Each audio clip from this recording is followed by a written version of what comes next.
나팔지향 두 번째 시간으로 오늘 말씀을 전하겠습니다. 요한계시록 나팔지향에 대해서 계속해서 살펴보고 있습니다. 첫째 천사가 나팔을 부니까 비석힌 우박이 불과 함께 내려와서 지상의 3분의 1을 태웠습니다. 둘째 천사가 나팔을 부니까 불 붙는 산 같은 것이 바다에 떨어져서 바다의 3분의 1이 피가 되었습니다. 셋째 천사가 나팔을 부니 횃불 같은 큰 별이 강과 물샘에 떨어져서 사람들이 물을 마실 수 없게 됩니다. 넷째 천사가 나팔을 부니까 해, 달, 별의 3분의 1이 어두워지는 현상이 지난 8장에 보았던 이 나팔장의 처음 장면이었습니다. 이런 재앙들의 말씀을 우리가 접하게 되면은 우리 마음에 일어나는 생각은 무섭다, 두렵다 하는 생각을 갖게 됩니다. 근데 이미 이 앞으로 올 재앙이라고 생각할 필요 없이 이미 우리가 살고 있는 많은 이 세상에 이런 일들이 재난과 재앙들이 많습니다. 지난주 화요일 22일에 일본의 후쿠시마의 연안에 7.3의 지진이 다시 일어났어요. 그래서 쓰나미 경보가 일어났고 이제 일본 사람들은 모든 방송 멈추고 이제 속보를 다 냈습니다. 사람들이 다 차를 타고 또 이제 높은 지대로 이제 이동하는 장면을 보았어요. 5년 전에 2011년 그 후쿠시마에 동일본 대지진이라는 그 지진이 나서 2만 명의 사람들이 쓰나미로 죽었습니다. 지금도 이제 원전 때문에 어려움이 많은데, 다행히 이제 이번에는 1m 안팎의 얕은 쓰나미가 와서 이렇게 넘어오지 못하고 큰 피해가 없었다고 해요. 그러나 그 동네에 있는 사람들은 얼마나 마음이 졸일까 생각이 드는 거죠. 한번 크게 놀란 다음에 계속 불안감이 있는 것입니다. 하물며 우리나라도 9월 달에 경주에서 5.8의 지진이 일어났습니다. 그리고 그 뒤에 여진이 계속 일주일에 몇 번씩 계속 일어나니까 사람들이 불안해서 잠을 못 자요. 불안감 또 불면증에 시달려서 정부에서는 심리 지원단을 그 자리에 파견해서 좀 심리 상담을 받으라. 그래서 마음의 안정을 얻도록 하는 그런 프로그램을 또 했다고 합니다. 이런 것들 또 전쟁의 소식들 지진뿐만 아니라 지금 어제 뉴스에 알레포라는 그 시리아에 이제 IS가 물러갔지만 오히려 시리아 정부군이 들어가서 반군을 이제 점령해서 반정부 행위를 했던 사람들 다 처단하는 일들을 한다는 거예요. 그래서 지금 피난 행렬이 엄청나게 수만 명씩 지금 나오고 있는 상황입니다. 이 사람들도 생명이 와닿던 목숨이 걸린 일이기 때문에 목숨 걸고 진짜 피난 가고 피해 다니고 하는 그런 불안감 가운데 있습니다. 이러한 또 미얀마의 소수 민족을 지금 그 미얀마 군부가 테러했다고 이제 몰아서 마을을 불태워버리고 초토한 일을 통해서 방글라데시로 이 소수 민족이 피난 가는 일도 지금 바로 지난주에 있었던 일들입니다. 지금 현재 이런 재앙과 재난들이 일어나고 있어요. 우리는 이 자리에 편안하게 앉아 계십니다. 생명의 위협을 느끼는 일은 우리 지금 사회에서는 없죠. 지금 우리 사회의 이슈는 이제 계속 시국의 문제, 전국의 문제 해서 이제 계속 보고 있는데, 어떻게 보면, 이제 우리가 자꾸 참여해야죠. 근데 이제 강 건너 불난지 보듯, 어떻게 보면 한 발짝 뒤로 물러서서 우리 생명과, 상정과 관계없이 보면서 잘 해결됐으면 좋겠다는 마음으로 바라봅니다. 우리가 더 위기를 느끼는 것은 집안의 경제 문제나 우리 가족의 자녀들의 문제에도 이렇게 더 마음이 가는 것이죠. 근데 오늘 요한계시록의 재앙들을, 이걸 볼 때도 한 발짝 건너서 크게 나랑 문제 없겠지 이렇게 하는 것이 아니라 이 말씀 보실 때 이것이 우리에게 생존이 걸린 문제이고 사활을 걸어야 할 문제다.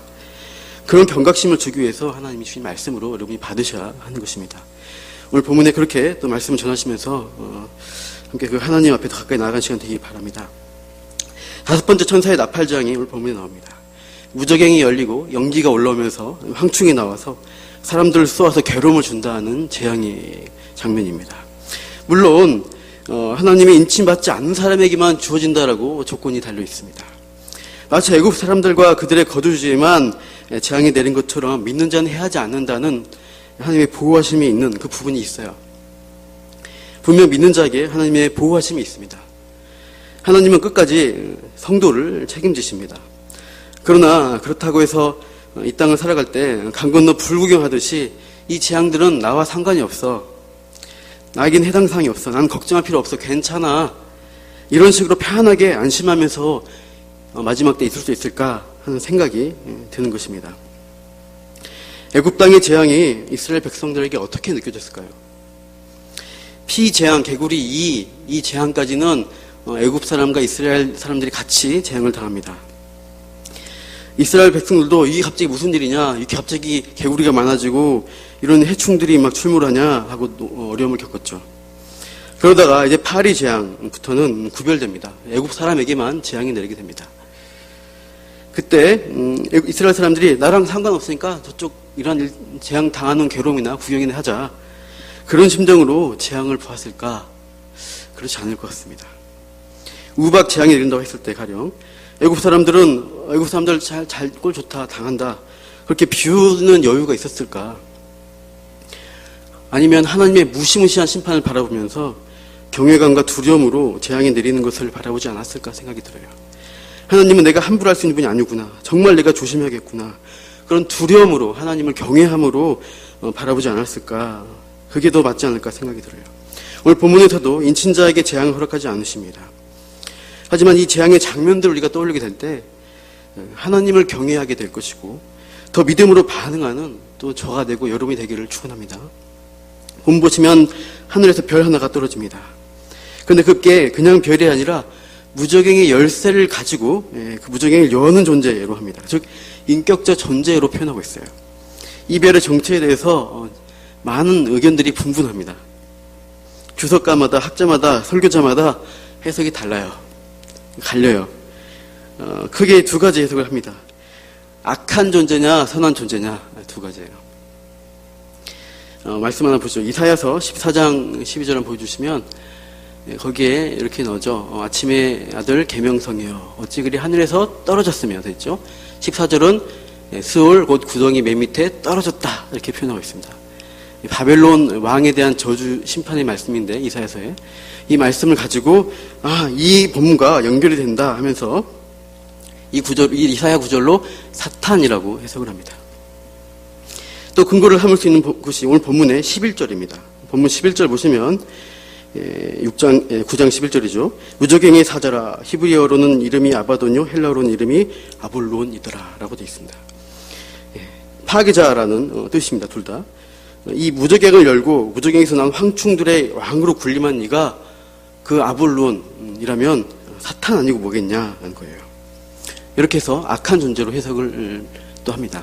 다른 한편에서는요, 선한 존재로 해석한 편은 이게 과연 사탄이라면 무저갱의 열쇠를 받아서 열고 황충을 내보내서는 어떻게 보면 자기를 따르는 믿지 않는 자들, 그런 사람들에게만 고통을 주는 심판의 일을 할 수가 있겠느냐 반박을 합니다. 한번 본문 보시죠. 무저갱의 열쇠를 가진 분이 누구인가는 요한계시록 1장 18절에 참고가 나와 있습니다. 보시죠. 같이요.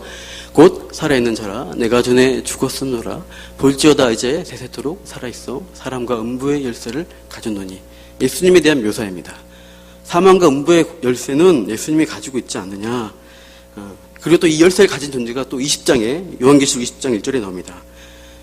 또 내가 보매 천사가 무저갱의 열쇠와 큰 쇠사슬을 그의 손에 가지고 하늘로부터 내려와서 무저갱의 열쇠를 열고 있죠. 천사가 받아서 내려왔습니다. 그러니까 예수님이 그 열쇠를 하나님의 심판 사역을 수행하는 천사에게 이렇게 전해준 것이, 맡겨주신 거죠. 그렇다면 이 별이라는 존재는 심판을 수행하는 천사로 보는 게 더 맞지 않겠냐는 해석입니다. 그러니까 땅에 떨어졌다, 별이니까 땅으로 떨어졌다 표현한 거지 천사였으면 내려왔다, 인격적 존재니까 이제 표현이 별이기 때문에 떨어진 걸로 나온 것뿐이다. 사탄과 직접적으로 연결시킬 필요 없다라고 하는 것이죠. 여러분 보시기에 어느 편이 더 설득력이 있으세요? 어느 게 맞는 것 같습니까? 딱 이거다 저거다 정답이 있다라고 말하지는 않겠습니다. 저는 둘 다 근거는 있는데 저는 이 별을 선한 입장으로 보는 해석으로 일단 하겠습니다. 제가 마음이 좀 그게 더 편한 것 같아서 그렇게 합니다. 근데 나중에 어떤 목사님이 와서 별은 사탄이야 라고 말했을 때 목사님 틀렸어요 라고 손들고 이렇게 화낼 필요 없습니다. 그분도 그분 나름대로 해석한 근거가 있는 거예요. 저는 일단은 선한 존재, 심판을 수행한 천사로 보겠습니다. 그래서 일단 이 천사가 무저갱을 여는 것입니다. 본문의 중요한 것은 이 무저갱이 열린 다음에 일어난 일이 더 중요합니다. 세 가지 장면이 나타납니다. 첫 번째, 큰 화덕에 연기 같은 연기가 올라온다라고 합니다. 우리는 요한계시록 말씀들이 어떤 새로운 것을 요한이 딱 갑자기 기록해내서 계시한 게 아니라 요한계시록에 나오는 이런 심판의 이미지들은 구약과 항상 연속선상에 있습니다. 선지자의 그런 메시지들이 다시 요한계시록에서 많이 반복되죠. 이 화덕에서 올라온 연기라는 내용이 구약에 많이 있습니다. 출애굽기 19장 18절을 보여주십시오. 신산의 연기가 자욱하니 여호와께서 불 가운데 거기 강림하심이라 하면서 그 연기가 어떻게 됐어요? 옹기 가마 연기같이 떠오릅니다. 자욱한 연기와 함께 그 출애굽 백성 시내산에 그 앞에 강림하신 모습이에요. 불이 나고 연기, 구름 빽빽한 그런 장면에 땅이 진동하고 나팔 소리가 나면서 강림하십니다. 이것은 하나님의 위엄과 영광을 나타내는 것인데 이사야 선지자도 성전의 환상을 볼 때 문지방 터가 요동치고 그 집안에 연기가 가득 찬 가운데서 환상을 보게 되는 장면 비슷합니다. 하나님의 임재가 이렇게 연기 가운데 나타나는 것으로 많이 표현이 되죠.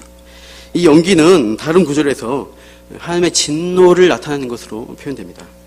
시편 18편 7절에 보시면 8절에 보시면 그의 코에서 연기가 오르고 입에서 불이 나와 사름이요 그 불에 숯이 피었도다. 어떤 진노의 모습입니다. 이거는 코에서 연기가 올라간 모습으로 진노와 심판이 묘사가 됩니다.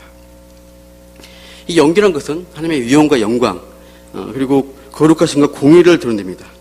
믿는 자가 하나님을 대할 때는 경외감으로 경배할 것입니다. 그러나 불신자를 대할 때 어떻게 될까요? 믿지 않는 자. 그런 자에게는 진노와 심판의 연기가 되는 것이에요. 소돔과 고모라의 멸망 장면에서도 이 화덕에서 올라온 연기의 장면이 묘사가 됩니다. 창세기 19장 28절 보십시오. 네, 같이 읽어보시죠. 소돔과 고모라와 그 온 지역을 향하여 눈을 들어 연기가 옹기가마의 연기같이 치솟음을 보았더라. 여기서 똑같이 옹기가마의 연기가 올라온 것과 같다고 합니다. 이 옹기가마가 화덕이랑 같은 단어입니다. 이 요한계시록에.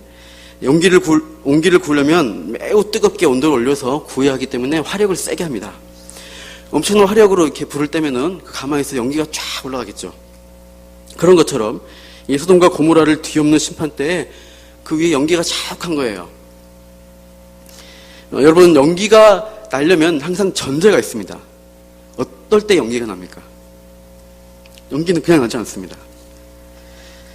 연기는 불이 날 때 나는 것입니다. 그 현장에서 만약 아브라함이 가까이서 소돔과 고모라의 심판을 봤으면 불 붙는 것을 보았을 거예요. 불 붙는 유황불이 막 떨어지고 구르고 아수라장이 되고 뒤엎어지는 것들을 보았을 것입니다. 그런데 이 19장 28절 아까 본문은 아브라함이 멀리서 바라보니까 그 옹기 가마 연기처럼 뭉게뭉게 올라온 것들이 보이는 거예요. 사실 연기는 심판의 예고편이라고 멀리서 바라볼 때 예고편 같은 것입니다. 심판의 본방은 언제냐? 불입니다. 불.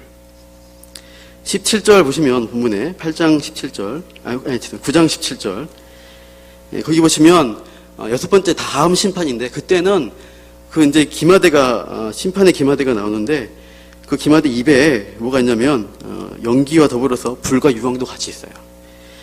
9장 18절에도 불과 연기와 유황으로 사람이 죽습니다. 3분의 1이요. 이렇게 불심판이 그다음에 나오는 것이죠. 더 강한 심판의 어떤 모습들을 강도가 세진 것들을 보여줍니다. 최종적으로 마귀와 그 추종자들이 들어갈 곳은 어디냐 했을 때 불과 유황못이라고 성경은 증언하고 있어요. 그러니까 그 최후의 심판을 계속해서 예고하고 맛배기로 보여주는 것이 계속 이 심판의 과정들인데 이 이제 두 번째 보면 이 자욱한 연기로 인해서 어떤 일이 일어나냐 또 해와 공기가 어떻게 돼요? 9장 2절 보시면 어두워집니다. 해와 공기, 여기서 공기란 것은 지상 위의 공기층, 대기층을 가리킵니다. 해와 그 대기층이 다 어두워지게 됩니다. 낮에 빛날 해가 가리워지고 대기가 어둠에 잠기는 상황이죠. 바로 흑암의 재앙이 일어나고 있습니다. 이 어둠의 심판이 임할 때 이 어둠의 심판은 다음 재앙 시리즈인 그 대접 재앙에서도 나타납니다. 그 다섯 번째 보시면 16장 10절 말씀 PPT 보시죠. 여기 보면 다섯 번째 천사가 대접을 부를 때 왕제 부니까 또 어둠의 어떤 재앙이 일어납니다. 똑같습니다. 그래서 애굽의 9번째 재앙이 또 흑암과 같은 것입니다. 이런 재앙이 쭉 일어나면서 세 번째 가운데 보면 그 연기 가운데 그 무적의 구멍에서 뭔가가 쏟아져 나옵니다. 3절 우리 본문 9장 3절 읽어볼게요. 시작. 또 황충이 연기 가운데로부터 땅 위에 나오매 그들이 땅에 있는 정갈의 권세와 같은 권세를 받았더라. 예. 여기 보면 어떤 존재, 황충이 나오고 있습니다. 여러분, 황충이라고 하면은 굉장히 이질적으로 느껴지는데, 헬라어로는 이게 아크리스라 되어 있고, 영어 성경 보면 로커스트라고 되어 있습니다. 그러니까 쉽게 말하면 번역하면 우리말로 메뚜기예요. 황충의 황자가 메뚜기 황자입니다. 그냥 메뚜기가 나왔다 이렇게 하면 돼요. 왜 이렇게 자꾸 어려운 단어를 써가지고 조금 의미가 어려운지 모르겠습니다. 쉬운 단어로 바꾸면 좋겠는데, 메뚜기를 보시면 돼요. 메뚜기 하니까 여러분 시골에서 하신 분들은 메뚜기 구워 먹고 하잖아요. 옛날에 농약 많이 안 뿌릴 때 무공해 식품 해서 이제 단백질 많고 고소하다고 합니다. 그래서 뭐 고소하고 맛있어 귀여운 것 하면서 메뚜기를 바라볼 수 있는데요. 지금 우리가 요한계시록 문맥에서 이 메뚜기를 볼 때 심판과 재앙의 문맥에서는 무시무시한 존재라는 것입니다. 다음 사진 한번 메뚜기 사진은 좀 제가 쭉 가져왔는데 이 그림에 점 같은 것들이 뭘까요? 공중에 떠 있는 것들. 잘 뭔지 모르시겠죠? 넘겨보십시오. 예, 이런 장면입니다. 좀 더 또렷하죠? 날개 다니는 게 보이시죠? 그 다음에 나무에 올라가 있는 메뚜기입니다. 그 다음 거요. 이게 다 뭘까요? 메뚜기예요. 예, 더 가까이서 보겠습니다. 이렇게 메뚜기를 잡았어요. 메뚜기가 10cm 정도 큰 거는 10cm 된답니다. 그러니까 우리나라 메뚜기는 차원이 다른데 이스라엘 지역은 이렇게 커요. 또요. 네, 이렇게 이제 확대된 메뚜기 한 마리. 그러니까 이 큰 메뚜기가 이렇게 2013년 2004년도, 2013년도에 이스라엘 지역을 강타합니다. 한 수천 마리에서 1억 마리 넘는 메뚜기가 이렇게 날아와가지고 막 난리가 났대요. 그래서 이제 이 메뚜기 잡느라고 이제 방역하고 이제 그랬는데, 그러니까 아마 그거 보면서 애굽 시대에 있었던 메뚜기 재앙이 실제였구나라는 것을 사람들이 더 느끼게 되는 거죠. 지금도 저렇게 메뚜기 떼들이 공격을 한다는 것입니다. 그러니까 그 당하는 사람 입장에서 메뚜기 떼, 농사짓는 사람에게는 무시무시한 존재입니다. 이 재앙의 메뚜기는 무서운 심판이고 생존의 위협을 느끼게 한다는 거예요.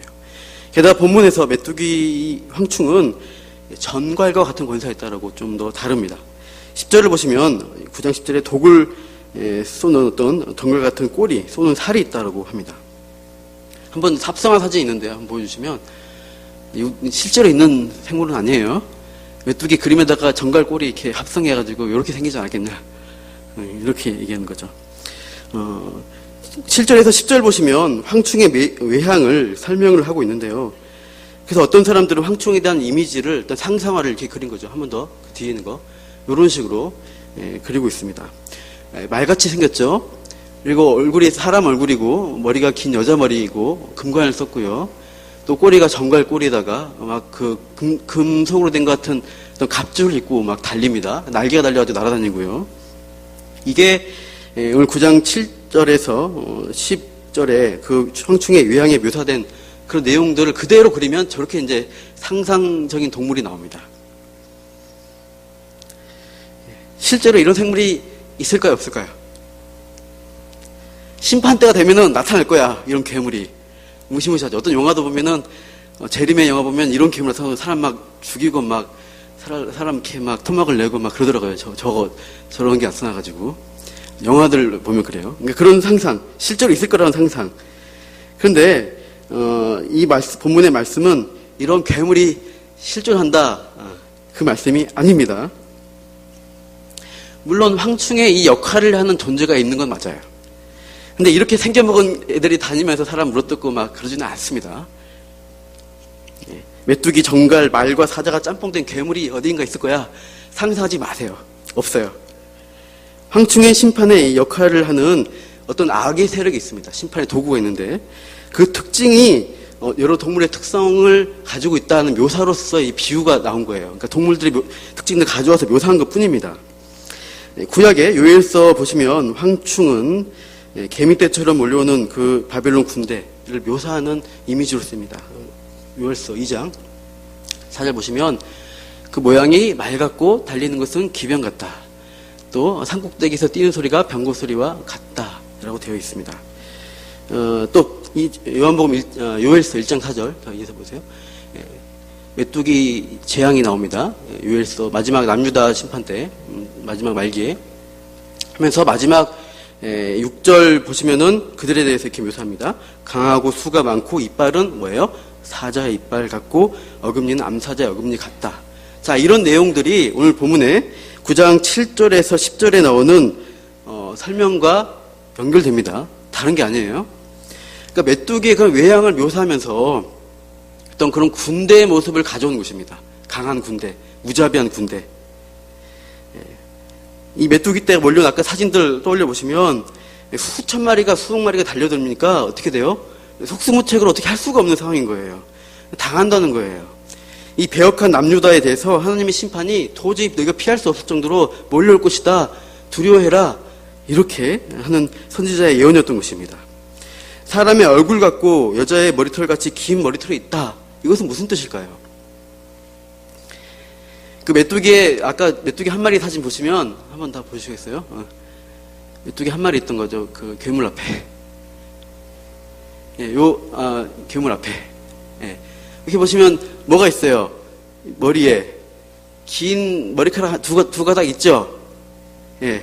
요거 가지고 이제 여자의 머리카락 갖다 사람처럼 묘사하는 것 뿐이에요. 진짜로 여자 머리 갖고 막 다니는 괴물 없습니다.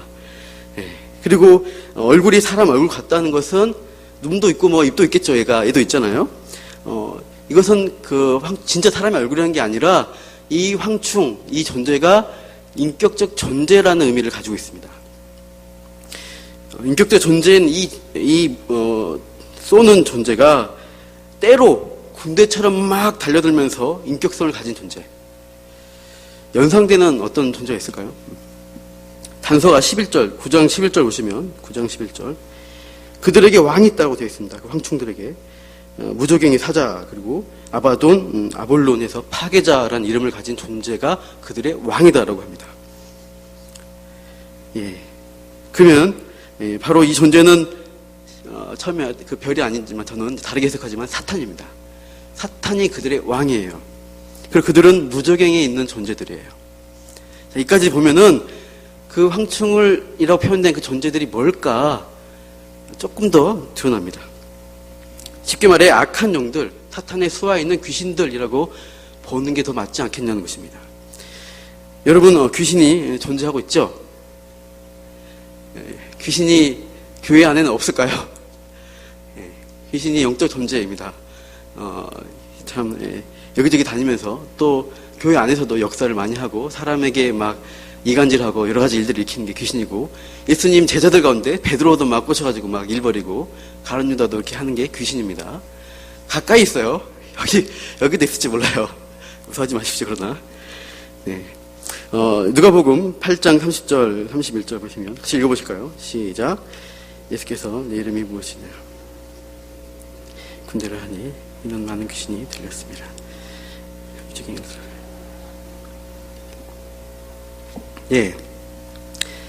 귀신은 실제로 존재하는 타락한 영적 세력이고 지금도 역사하고 있어요. 예수님 시대에 예수님이 만난 군대 귀신 실제로 존재하는 영적 세력이었고 그 군대 귀신은 그 한 남자 광인을 만나서 붙들고 정신을 빼앗고 이제 지배해가지고 어떻게 해요? 그 사람을 마을에서 떠나서 무덤 사이에서 살게 만들고요, 소리 지르게 하고요, 몸으로 돌로 자기 몸을 상하게 만들었습니다. 시체 가득한 그 불결한 곳에 살면서 몸을 상해하면서 있는 거예요. 결국 어떻게 될까요? 그 군대 귀신 들린 사람은 괴성 지르고 자해하다가 죽는 게 그의 운명입니다. 그렇게 죽을 사람인데 예수님이 찾아오셔서 어떻게 하셨어요? 군대 귀신을 내쫓고 그 남자를 살려주셨어요. 그 군대 귀신 같은 악령이 지금도 이 세상 가운데 역사하고 있고 사람들의 욕망을 이용하고 또 연약해진 마음을 이용해서 악을 행하도록 조장하고 지배하려고 합니다. 갑자기 저를 이상하게 보지 마십시오. 그렇게 실제로 역사가 있는 것이고 우리가 눈에 안 보이지만은 은밀한 곳에서 일하고 있습니다. 1995년 성북동 장이동에서 일가족 살인사건이 일어났습니다. 범인은 그 집의 아들이었던 이호성이라는 사람이었습니다. 아버지에게 돈을 달라고 했다가 거절당하자 그날 이제 신발장에 있는 망치를 가지고 가서 부모님, 형과 형수, 조카 다 망치로 때려서 그날 다 죽입니다. 5명을 죽이고 그 마당에다가 안매장한 패륜적 살인사건이 일어났어요. 이 이호성이 이제 사형수가 되어서 이제 경북의 총성교도소로 이송이 됩니다. 거기서 이제 만난 사람이 예수 믿는 교도관이었던 박효진 장로님이라는 분이에요. 박효진 장로님은 그동안 흉악한 범인들을 많이 만나봤는데 이 이호성이라는 청년은 너무 순수해 보이는 거예요. 그런 살인죄, 끔찍한 죄를 저지를 생각지 않다 의구심이 들어서 이제 만나서 이제 이런저런 거 물어보면서 이제 상담하고 있는데 갑자기 이 청년이 눈을 휙휙 돌리면서 막 이렇게 막 드리번 하고 무서워하는 거예요. 그래서 가만 보다가 이호성 너 뒤에 뭐 있지? 이렇게 물어보니까 깜짝 놀라면서 어떻게 하셨냐고. 그러면서 이제 박효진 장로가 영적인 세력인 줄 알고 눈을 부릅뜨고 막 이제 물러가라 기도를 해요. 그래서 이제 그 존재가 이제 사라졌다고 그 청년이 기뻐하면서 자기가 어떻게 된 일인지 다 얘기해 주는 거예요. 살인사건 일으키기 전에 3일 전에 이상한 존재가 자꾸 와서 막 귀에다 속삭이는 거예요. 그래서 며칠 밥도 못 먹고 잠도 못 자고 막 힘든 상태에서 이제 아버지 집에 가서 돈 달라고 했다가 후증 들고 나오는 것이었죠. 그때 나오는데 그 존재가 저기 신발장에 망치 있으니까 저거 가지고 다 죽여버리라고 이렇게 막 부추기는 거예요. 그래서 이제 그 속삭임을 듣고 살인을 저지르고 이제 마당에다 파묻으라는 거예요. 그래서 삽을 가지고 이제 마당을 파는데 그 귀신이 이제 삽자루에 딱 앉는 거죠. 그러니까 막 모래 퍼듯이 막 쑥쑥 파지더래요. 5명에다 안매장하고 이제 나중에 이제 밝혀지게 되는데 수사관들이 이거 혼자 팔 수 없다. 이 구덩이는 공범 있지. 공범 되라고 계속 이제 다그쳤다고 해요. 그 정도로 이제 귀신이 역사했는데 이제 사형수로 감옥에서 이제 지내고 있으니까 이 귀신이 나타나서 니 아직도 부모 죽인 이 페루나가 아직까지 살아서 뭐하냐. 빨리 자살해 죽으라. 막 이러면서 자살하는 방법 가르쳐주고 막 그랬답니다. 그래서 이제 귀신에게 이렇게 시달리고 있는데 이 박효진 장로님이 막 기도해주고 복음 전해줘서 귀신이 물러가게 돼요. 그리고 이제 이호성은 이제 사형 판결 받은 대로 사형 집행을 이제 당하는데 그 자리에서 이제 평안과 확신 가운데 찬송 부르다가 정말 하나님의 품 안에 안기는 그런 장면이 또 간증이 있습니다. 실화입니다. 여러분 귀신은 이 땅 가운데 역사하고 믿지 않는 자를 괴롭히고 망하게 하려고 호시탐탐 노리고 있습니다. 귀신의 역사에 대해서 예배소서 2장은 이렇게 우리에게 가르쳐주고 있죠. 한번 읽어보시죠. 2장 2절부터 시작. 그때 너희는 그 가운데서 행하여 이 세상 풍조를 따르고 공중의 권세 잡은 자를 따랐으니 곧 지금 불순종의 아들들 가운데서 역사하는 영이라. 전에는 우리도 다 그 가운데서 우리 육체의 욕심을 따라 지내며 육체와 마음에 원하는 것을 하여 다른 이들과 같이 본질상 진노의 자녀였더니 실제로요 공중의 권세 잡은 자는 사탄이고 귀신들은 끊임없이 우리를 미혹하기 위해서 역사하고 있어요. 불순종의 아들들 믿지 않는 자들 가운데는 그들이 직접적이든 간접적이든 영향을 받고 있습니다. 믿는 자일지라도 우리의 욕심에 미혹되면은 또 영향을 좀 받습니다. 성경의 관점으로 마지막 때를 살아가는 우리들은 이 악한 세력의 역사에 대해서 직시해야 됩니다. 이것이 실제이고 사실이라는 사실이에요. 오늘 본문에서 이 악령 같은 존재들, 이들이 어떤 하나님의 어떤 지시 안에서 5달 동안 사람을 괴롭히는 어떤 심판의 역할을 하게 됩니다. 5달이라는 것은 메뚜기가 사는 어떤 생존 기간으로 이제 보는데 상징적 개념으로 볼 때 하나님이 이 악한 영의 역사일지라도 그 재앙에 대해서 제한하시고 통제하신다는 것을 볼 수 있습니다. 이 악령들이 사람들의 어떻게 해요? 죄를 파고들어서 쏘고 고통을 줍니다. 이 괴롭게 한다는 표현들, 이것은 단순히 육체적 고통이라기보다 좀 더 말하면 근본적으로 영적, 심리적 고통으로 해석하면 더 맞습니다. 18장을 보시면 한번 뒤에 보십시오. 요한계시록 18장 보시면 큰 성 바벨론이 무너진 장면이 나오고 있습니다. 거기 보시면 바벨론에 속한 그 백성들이 이 성이 무너지자 울고 애곡하는 장면이 많이 나오고 있어요. 저기 18장 7절 보시면 이렇게 나오죠. 고통과 애통함으로 갚아주라. 7절 마지막에 결단코 애통함을 당하지 아니하리라 하지만 8절에 보시면 사망과 애통함과 흉년이라. 애통함이란 어떤 우리의 마음의 고통이 그 단어들이 계속 쓰이고 있습니다. 11절 보시면 땅의 상인들도 울고 애통합니다. 그리고 15절 보시면 그 상인들도 그의 고통을 무서워하여 멀리 서서 울고 애통합니다. 이런 재앙과 심판을 당할 때 사람들의 마음 가운데, 그 영혼 가운데 큰 고통이 있게 됩니다. 이 관련된 것도 한 번 더 살펴보면요. 신명기 28장을 펴보시기 바라요. 신명기 28장 한번 펴보세요. 신명기 28장에 보시면 축복과 재앙에 대한 말씀들이 있는데, 그 재앙의 말씀들에 보시면 재앙의 목록들 중에 단순히 육체적, 물질적 어려움이 아니라 이 심리적 고통에 대한 내용들이 많은 것을 볼 수가 있습니다. 그러니까 이 황충이 쏘는 것을 영적, 심적 고통으로 본다면 인침받은 신자는 그런 해를 당하지 않는다는 말씀이 좀 더 이해가 되십죠. 악한 영의 역사, 우리 마음을 뒤흔드는 그런 역사들이 우리에게는 해당이 잘 안 되는 것이죠. 신명기 28장 28절을 보시면 신명기 28장 28절에 재앙의 목록 중에 너를 미치는 것과 눈 머는 것과 정신병으로 치신다고 되어 있습니다. 그래서 29절에 보시면 앞이 보이지 않아서 더듬게 되고 어둠 가운데 행하게 되는 그런 모습들이 있고요. 다음에 28장 60절 보시면 애굽의 모든 질병을 너에게로 가져다가 내 몸에 들이붓겠는데 28장 65절 보시면 이렇게 되죠. 그 여러 민족 중에서 내가 평안함을 얻지 못하며 내 발바닥이 쉴 곳도 얻지 못하고 여호와께서 거기에서 내 마음을 떨게 하고 눈을 새하게 하고 정신을 산란하게 하리니 이렇게 되어 있습니다. 그러니까 이 하나님이 어떤 심판을 내리실 때 이 심리적 고통과 영적인 고통도 느끼게 되는 것입니다. 이것의 강조점이 좀 더 있는 것을 볼 수가 있어요. 오늘 다시 본문 가보시면 9장에 계시록 9장 6절을 보시면 6장 9절을 읽어볼까요? 죄송합니다. 9장 6절 읽어볼까요? 계시록 9장 6절 시작. 그날에는 사람들이 죽기를 구하여도 죽지 못하고 죽고 싶으나 죽음이 그들을 피하리로다. 이 말씀. 죽고 싶은 마음이 가득해요. 너무 몸이 힘드니까. 근데 죽고 싶어서 죽어지지 않는 상태. 얼마나 괴로우면 그럴까요? 이게 몸만 아파서 그럴까요? 모든 게 힘든 것입니다. 이 죽기를 바라지만 죽지 못하고 살아가야 하는 심리적 괴로움, 고통이 묘사된 표현이라고 할 수 있어요. 죽기를 바란다는 것은 뭘까요? 죽으면 이 괴로움, 고통이 끝나겠지, 내 마음의 고통, 몸의 고통 다 끝나겠지라는 더 편한 걸 선택하겠다는 것입니다. 그래서 자살을 하는 사람도 있잖아요. 그러나 죽는다고 해서 그 고통이 그치느냐? 성경은 그렇지 않다는 것입니다. 한 번 죽는 것은 사람에게 정한 것이요. 그 후에는 뭐가 있어요? 심판이 있다. 영원한 심판. 영혼까지 전 존재로 죄인은 영벌에 처하게 되는 것입니다. 죽는 것으로 끝나지 않습니다. 영원한 지옥에서 정신적으로, 영적으로, 또한 신체적으로까지 형벌을 받는 게 지옥입니다.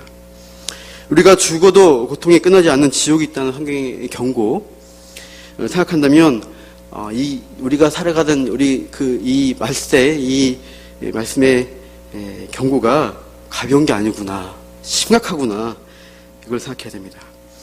이 요한계시록의 심판은 분명 믿지 않는 자들을 향하고 있습니다. 그러나 동시에 이 예배당에 앉아서 어떻게 보면 편하게 앉아 계시지만 하나님 말씀을 듣는 우리에게도 중요한 경각심과 경고를 주시고 있는 거예요. 늦기 전에 빨리 회개하고 예수의 십자가의 믿음 안에 들어와서 인침받은 자로 살아야 한다는 것입니다. 안 그러면 악한 영의 지배를 받고 휘둘리고 정신적 고통, 병적인 이 세상의 가치관에 휘둘리고 산다는 것입니다. 여러분, 우리가 이 마지막 때 그 혼란한 틈 가운데서 인친자로 사는 것은 믿음을 굳건히 붙잡는 거예요. 우리 고린도전서 말씀 읽고 마치겠습니다. 좀 같이 읽으시죠. 사망아, 너의 승리가 어디 있느냐? 사망아, 내가 쏘는 것이 어디 있느냐? 사망이 쏘는 것은 죄요, 죄의 권능은 율법이라. 우리 주 예수 그리스도로 말미암아 우리에게 승리를 주시는 하나님께 감사하노니, 그러므로 내 사랑하는 형제들아, 건실하며 흔들리지 말며 항상 주의 일에 더욱 힘쓴 자들이 되라. 이 너희 수고가 주 안에서 헛되지 않은 줄 알미라. 사망과 죄로 가지고 권세를 가지고 우리를 쏘고 넘어뜨리는 악한 영의 역사, 사탄의 역사가 이 마지막 때에 있습니다. 인침받지 못한 자들은 휘둘리고 넘어지고 정말 그들은 뭐 영적으로 모르겠지만 우리는 알죠. 그러나 어떻게 우리에게는 뭘 주셨어요? 예수 그리스도 안에서 주시는 승리 있습니다. 승리. 그 승리 때문에 우리는 흔들리지 않고 이 마지막 때 믿는 자의 삶으로서 담대하게 살아갈 수 있는 것입니다. 여러분, 이 싸움을 오늘도 앞으로도 해나가시기를 축원합니다.